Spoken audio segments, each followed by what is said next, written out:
The Splash Buddies era of the Golden State Warriors is officially underway after the Warriors reportedly bring in Buddy Hield from the Philadelphia 76ers, a sharpshooter who can knock down the three ball at a very high clip. We're going to break down exactly why he's such a great fit for the Golden State Warriors and what could be coming next in what has already been a wild offseason. Now on Locked On Warriors.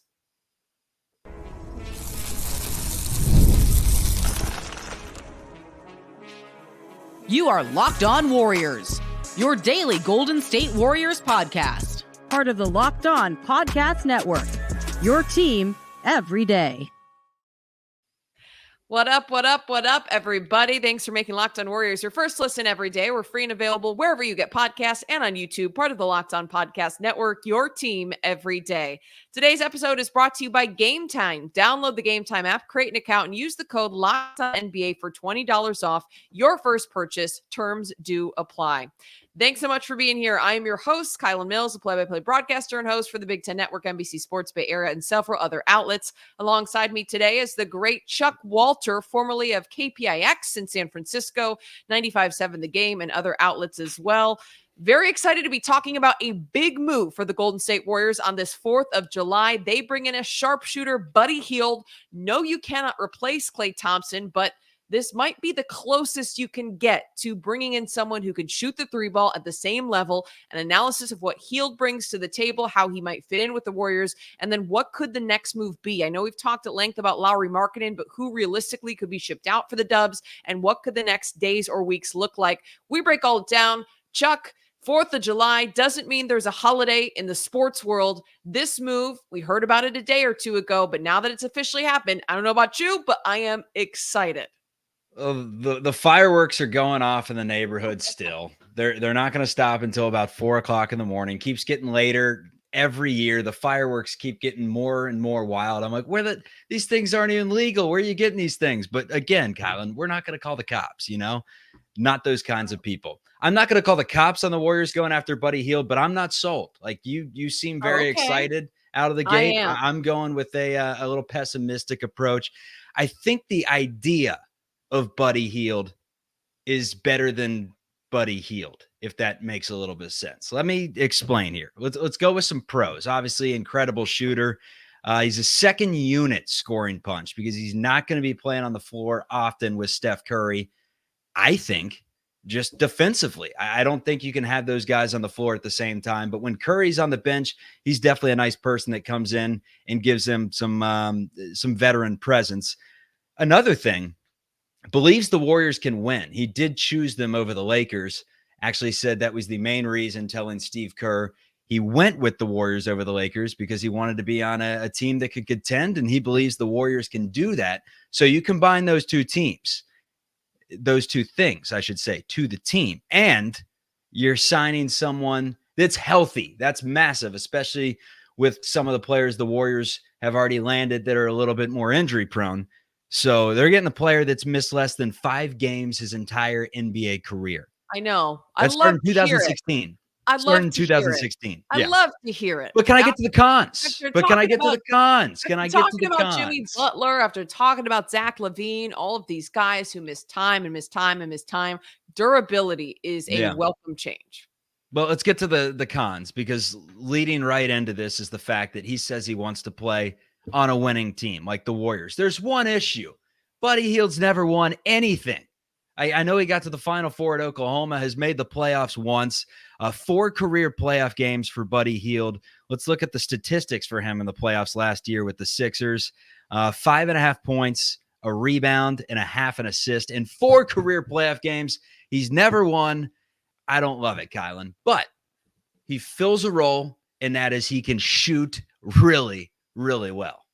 Yeah, let's start with the basics before we get into looking at playoff stats, because we haven't even broken down the baseline stats for Buddy Hield and what exactly this whole deal involved. So the Golden State Warriors bring in guard Buddy Hield in a sign and trade from the Philadelphia 76ers. First reported on Thursday. It was reported about 48 hours ago that this was likely going to happen. The Dubs in serious talks. Now, the Warriors are sending the Dallas Mavericks a 2031 second-round pick because that's the first question everyone asks. Well, what are we losing to bring in Buddy Hield? A second-round pick, which the Warriors had acquired by the sign-and trade involving All-Star Klay Thompson to Dallas earlier this week. So essentially, you lose Klay Thompson, you get back the second-round pick, you move that in order to bring in Hield from the Philadelphia 76ers, who's signing a deal, according to ESPN, where he's guaranteed at least 2 years and $21 million.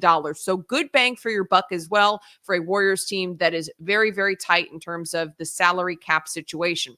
So Hield in 32 regular season games this past season for the 76ers. He did come in at the trade deadline from the Indiana Pacers, averaged 12.2 points per game while averaging just about 43, 39, 92 shooting splits, which actually are a little bit lower than some of the splits he's had in prior seasons. 31 years old, you pointed out, very durable. And I'll give you a fun statistic about just how prolific of a three-point shooter Buddy Hield is.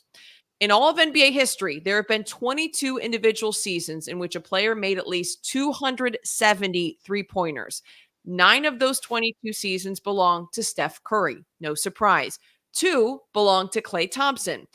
Amazingly, 4 of those seasons belong to Buddy Hield, more than anyone else in the group of players who collectively have put together 22 individual seasons with at least 273 pointers. So he is the most outside of anyone named Steph Curry. Incredible. When you look at the volume, him and Klay Thompson about the same, 7.6 attempts per game. Thompson a little bit more efficient at 41.3%. Meanwhile, Hield right around 40%. Still, the comps very good right now, especially based on where Klay Thompson is at in his career. I know you just touched on some of the defensive issues because prior iterations of Klay Thompson before the injury, he was one of the best two-way guards in the NBA. Versus now, we've seen a little bit of a drop-off in Klay's, and I'm being nice about it. I think we've seen a fairly significant drop-off in Klay's ability to defend. Still an above-average defender, but not that elite defender that you saw previously, where Buddy Hield is going to be more of a liability defensively. But in terms of the three ball, like comparing their numbers in terms of shooting efficiency, not much different this past year. Klay did average about 18 points, but Hield averaged 18 points just 2-3 seasons ago. So if he gets more opportunities, he could also be up at that number. So let's just talk about the positives to start, Chuck.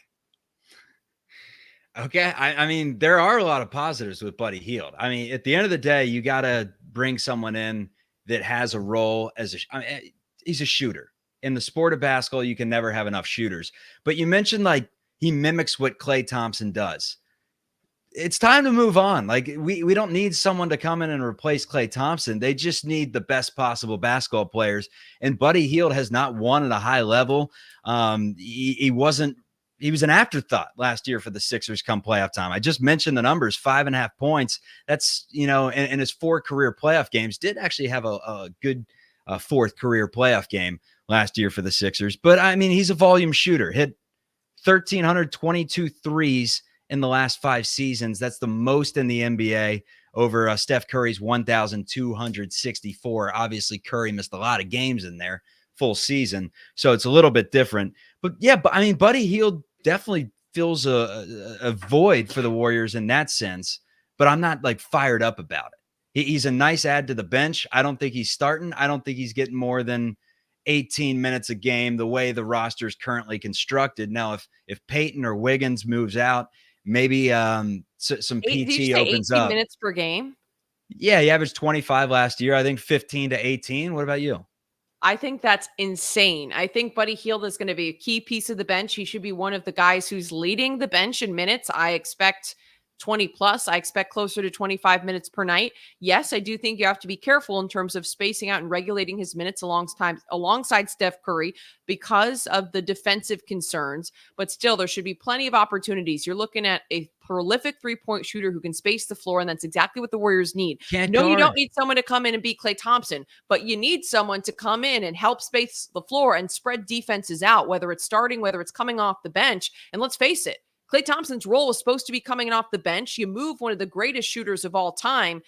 while yes, he's maybe in the sunset of his career, Klay Thompson has been a prolific three-point shooter. You do have to make up those numbers in some way, shape, or form. He doesn't have to be Klay, but to bring in a player who can also shoot the three ball to high volume while shooting about 40% from beyond the arc, that is definitely exciting. After Klay moves on, a lot of questions about who else do the Warriors have on this roster that can shoot the three ball. You bring in DeAnthony Melton, who's more of a defensive add to the team, which I think is a good add. I like the move, but to bring in someone who can shoot the three at that high of a clip, who can shoot the three that efficiently, also really good in terms of his off ball movement. That's another thing. If you watch Buddy Hield, that again, you can make some comparisons to Klay Thompson. I think he'll work really well in the Warriors motion offense, being able to come off of screens, just quick catch and pop. That's exactly what they need. And whether you like it or not, they do have to replicate some of what Klay Thompson was able to do in terms of shooting, because I'm shocked to be saying this about the Warriors, but they don't have a ton of shooters on this roster right now. I don't look at a Brandon Pajemski and say, yeah, this guy's a shooter. I love a lot of what he does, but it's a different skill set than a Buddy Hield. I think Moses Moody has potential to be a 3-and-D guy, but Andrew Wiggins' three-point numbers down a little bit this past season. And in general, I just think because of the way the play has fallen off, averaging 12, 13 points per game, the Warriors needed this. And we can get into whether he's going to start or not start, because I do think that's an interesting conversation as well here coming up.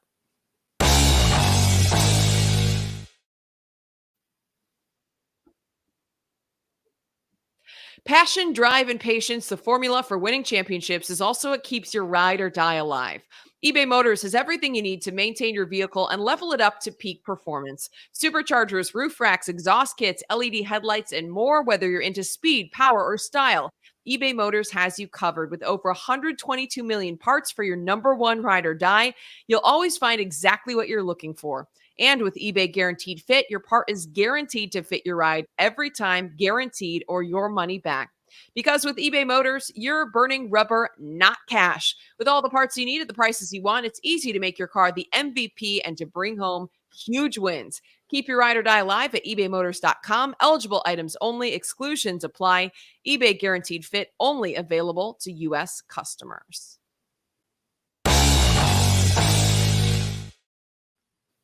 I love when there's a little bit of discourse on the show, because I am very fired up about this Buddy Hield ad. You're pumping the brakes a little bit, Chuck. Now, you make some great points. I think we can dive into exactly how the fit is going to look defensively, because yes, Buddy Hield is a liability defensively. There are certainly concerns about him and Steph Curry being on the court at the same time.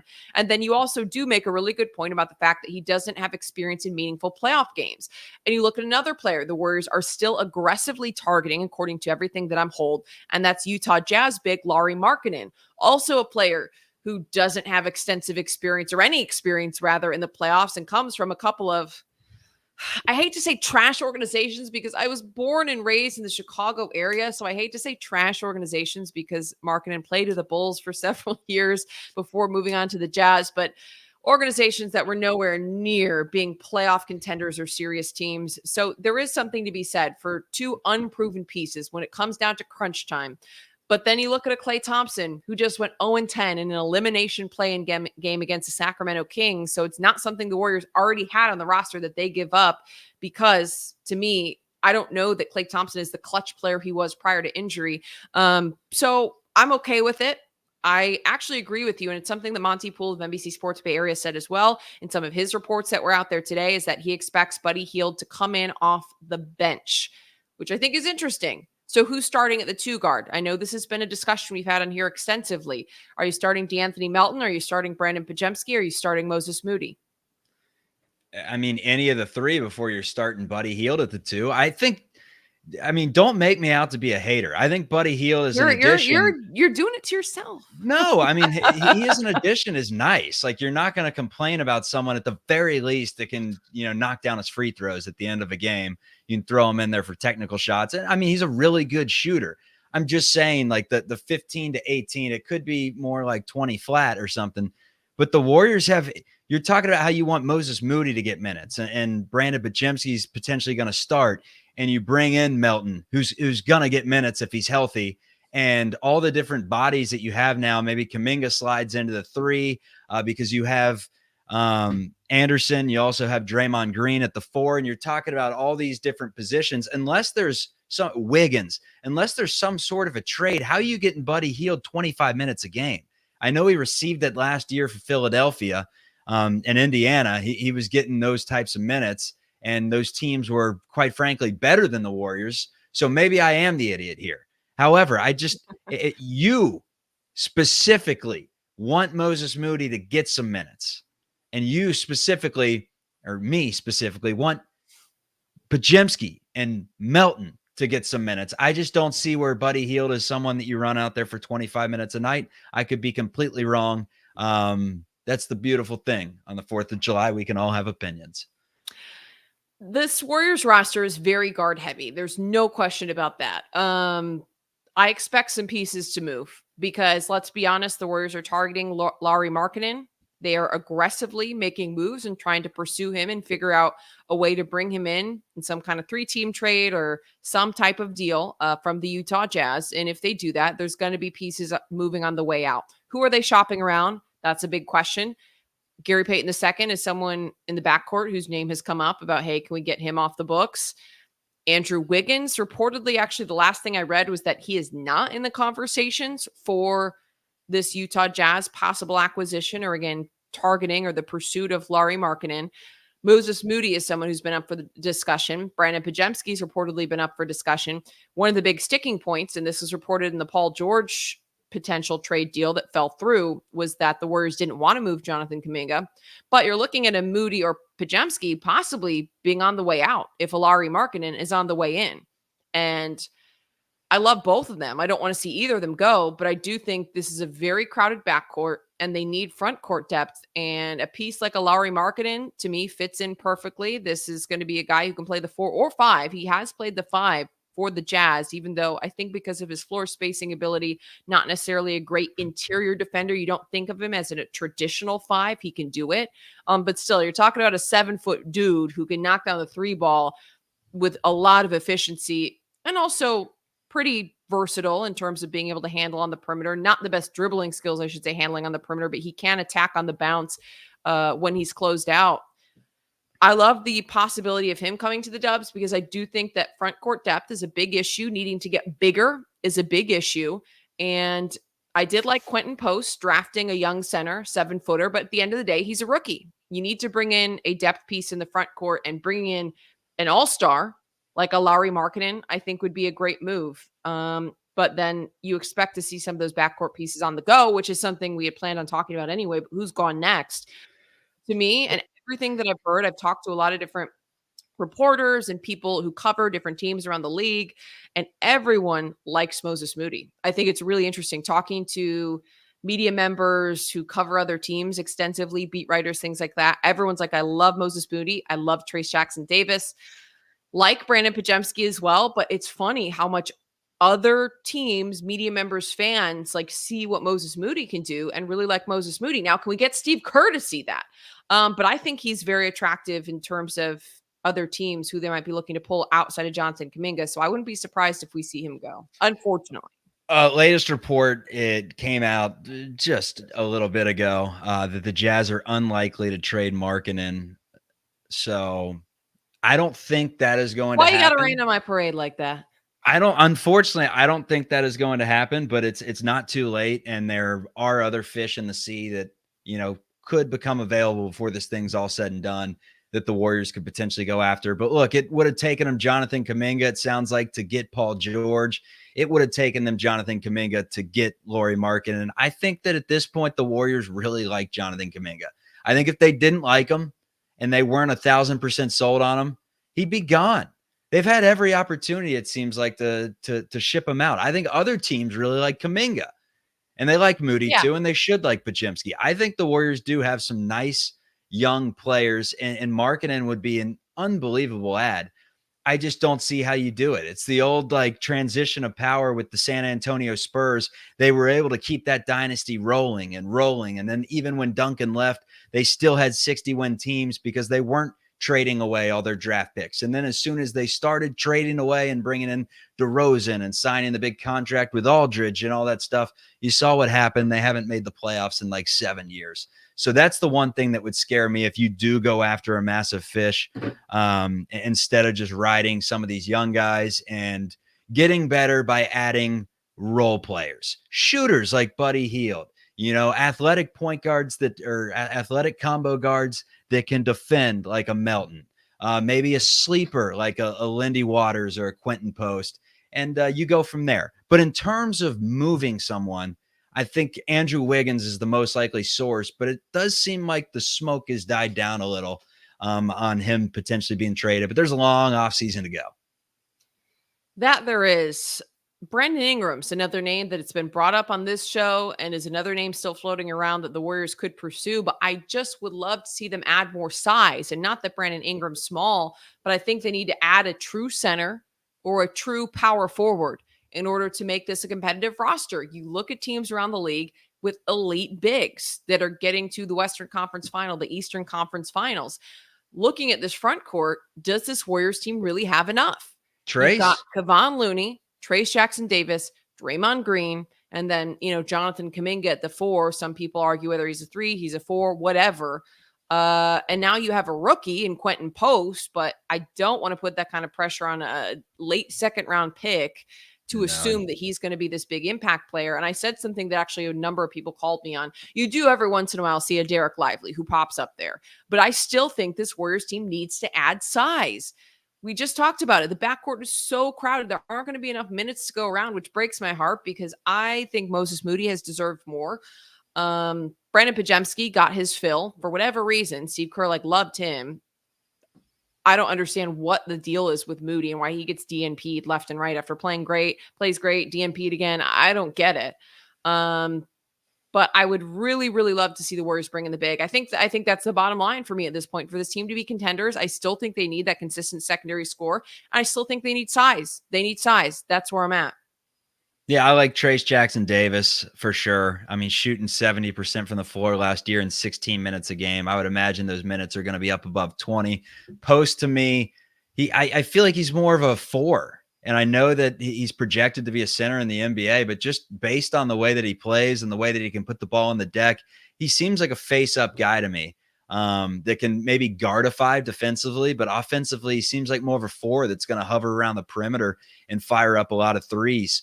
So that's what I'm thinking with him. I like Trace Jackson Davis. Kevon Looney, I have no idea what they're going to do with Kevon Looney this upcoming season. As with Gary Payton, when you look through this roster right now that they have, I mean, I took the notes on who we have. It's Curry and Beekman are the point guards right now. And Beekman's on a 2-way contract. So that's where the Warriors are probably going to be looking next. At the shooting guard, you got Melton, Podziemski, Hield, Payton, Waters. We'll throw Pat Spencer out. But Moody, a lot of people like Moody there. I put Moody at the 3. I put Moody at the 3 with Wiggins. And then you got Green, Kuminga, and Anderson at the 4. We haven't even talked about Anderson yet. I really like his game. He's slow and controlled. Has that old man's basketball game, slow-mo basketball, great vision, always ahead of the play. I like his game. I like what the Warriors did with Melton and Anderson. They were like, that Memphis Grizzlies team in the playoffs was tough. We almost didn't take them down. That was a really tough Grizzlies team that if we had to go back to Memphis, we may have lost. Maybe we spend some of our money on their role players. Who's available? Oh, Melton? Oh, Anderson? Yeah, we'll take them both. Thank you.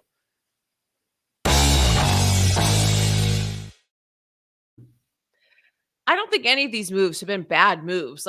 I like these role player additions and different depth pieces, but the Warriors are still lacking a consistent secondary score that can be reliable to put up 20 plus a night alongside Steph Curry. None of those additions fall into that category. Nope. One on this roster falls into that category unless you're expecting Jonathan Kuminga to make a huge leap this season. And not just expecting, you have to put your money on it. You got to put everything you got on it because Steph Curry's time is running out.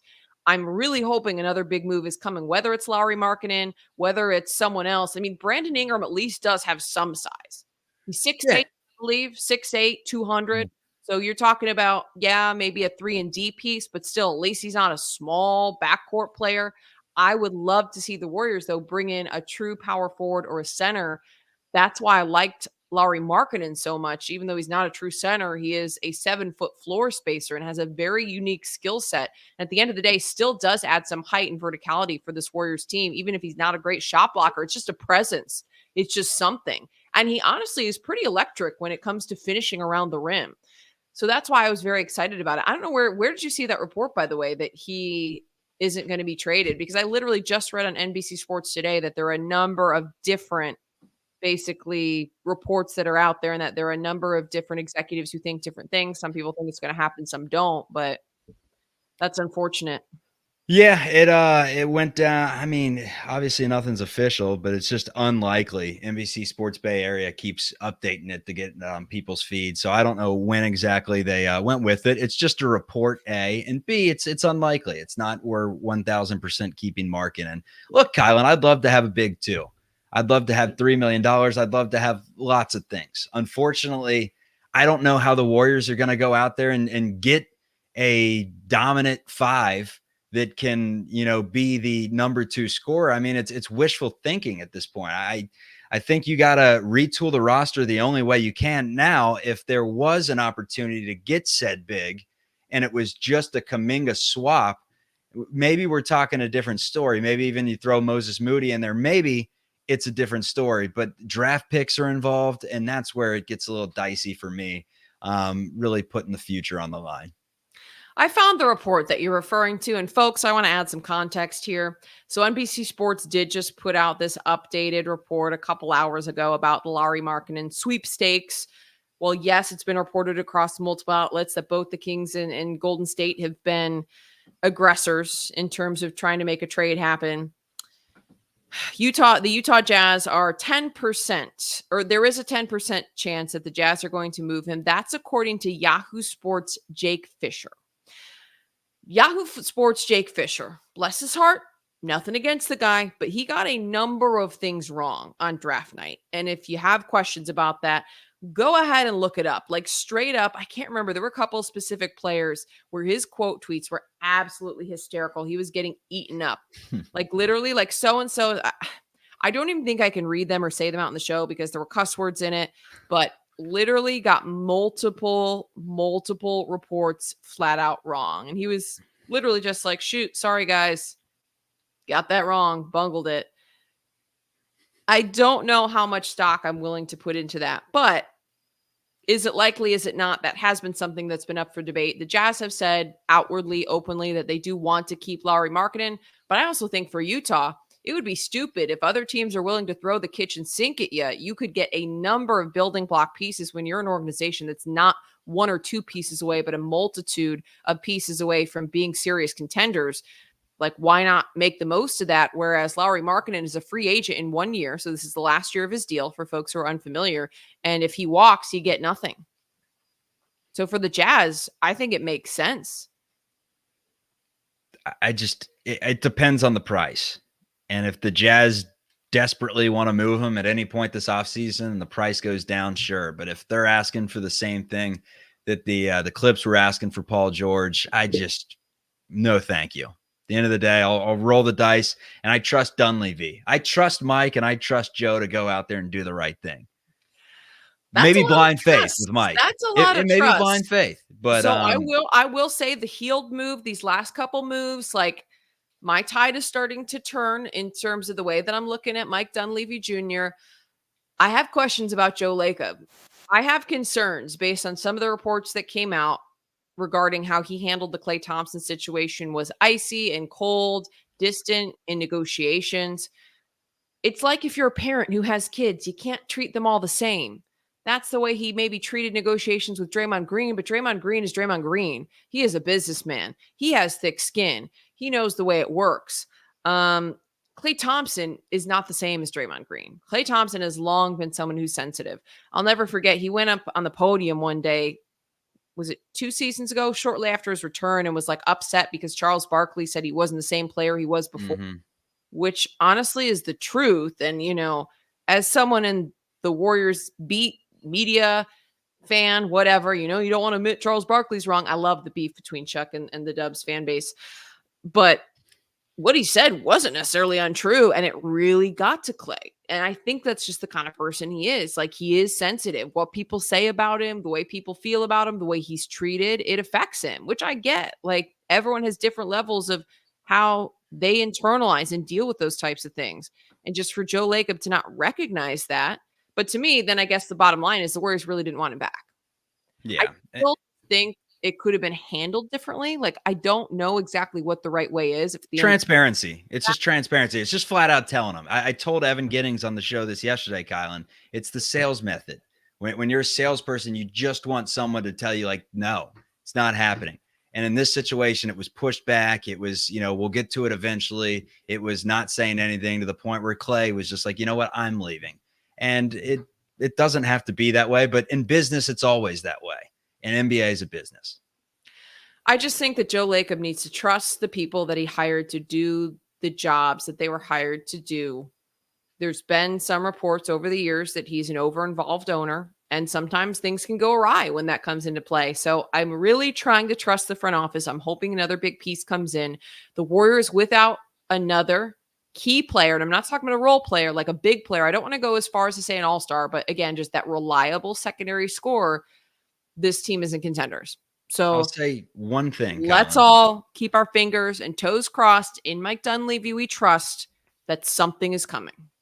One thing that I'm excited about, it's not the Buddy Hield acquisition, although I'm again not a hater. I do like the role that Buddy Hield can have on this team. You were sounding kind of haterish to start off the show, Chuck. Well, you were so excited, and I was just like, pump the brakes. Like, it's a nice addition. We need something to be excited about, okay? Yeah, it's not Lauri Markkanen, but here's what I'm excited about. I'm excited that Kuminga can potentially slide to the 3 and have Anderson in there at the 4, or Draymond Green in there at the 4, because those guys are like the antithesis of Kuminga, especially Anderson. Slow, controlled, floor general, so smart. It's the other way around with Kuminga. It's a million miles per hour. You see greatness, but you also see a lot of weakness. Anderson's even keeled. So those two on the floor together could be nice. He excites me, and some of these moves are nice, but you're right. They do need another big fish. I just don't know how you get them without mortgaging the future. That is the $1 million question. And with that, we will leave you to it. All of you listening at home, we're going to do some more episodes in the coming days about, if it isn't Lauri Markkanen, who could the Warriors be looking at? I've brought up Brandon Ingram as a name. We've got a couple other on the list. If there's someone you want to know about or want us to talk about, drop it in the comments, and I'll try to start lining up some episodes. We can find some experts on specific free agents, try to get you the dirt as stuff continues to develop day by day, hour by hour. It's hard to crank out enough content to keep up with the news cycle right now. However, Locked On has launched the first ever national sports 24/7 streaming channel on YouTube, and now it's also available on Amazon Fire TV and the free Fire TV channels app. Locked On Sports Today is here for you 24/7, covering the top sports stories of the day with local experts of the Locked On Podcast Network, plus our national shows covering every single league. Find Locked On Sports Today, now available in the free Fire TV channels app. We'll wrap it up here. Chuck, thanks for being here, folks. If you think Chuck's a hater, be sure to drop a comment, because I am calling it like I see it. Buddy Hield hater. But, we do appreciate you coming on and chopping it up for a little bit. Thank you, Kylen. Shooter's going to shoot. Buddy Hield, welcome to the Bay Area. He's going to be fine. Now, all of a sudden, you're giving him the welcome tour. Have a great day or night. Appreciate y'all joining us wherever you are listening or watching from. Have a great one.